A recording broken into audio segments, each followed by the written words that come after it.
मंदिर मार्केट परिसरात अतिक्रमण हटविण्याची कारवाई, व्यावसायिक पुन्हा व्यवसायासाठी हजर। श्री संत गजानन महाराज मंदिर परिसरातील मंदिर मार्केट भागात नगर परिषदेकडून 5 फेब्रुवारी रोजी अतिक्रमण हटविण्याची मोहीम राबविण्यात आली। मंदिर परिसरातील किरकोळ व्यावसायिकांनी व्यापलेली जागा हटवून रस्ता मोकळा करण्यात आला। आगामी श्री संत गजानन महाराज प्रकट दिनाच्या पार्श्वभूमीवर ही कारवाई करण्यात आल्याचे प्रशासनाकडून सांगण्यात आले। रविवार 8 फेब्रुवारी 2024 रोजी प्रगट दिन असल्याने शेगावमध्ये मोठ्या प्रमाणात दिंड्या, पालख्या व भाविकांचा ओघ अपेक्षित आहे।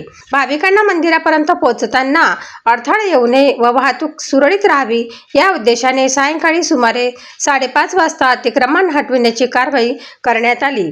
न्यायालयीन आदेशानुषंगाने सार्वजनिक जागेवरील अतिक्रमण काढण्याचे निर्देश असल्याचेही प्रशासनाने स्पष्ट केले। दरम्यान परिसरातील अनेक किरकोळ व्यावसायिकांचा उदरनिर्वाह मंदिर परिसरातील पूजा साहित्य व संबंधित वस्तूच्या विक्रीवर अवलंबून आहे। त्यामुळे 6 फेब्रुवारी रोजी दुपारनंतर काही व्यावसायिकांनी पुन्हा त्या ठिकाणी आपला व्यवसाय सुरू केला।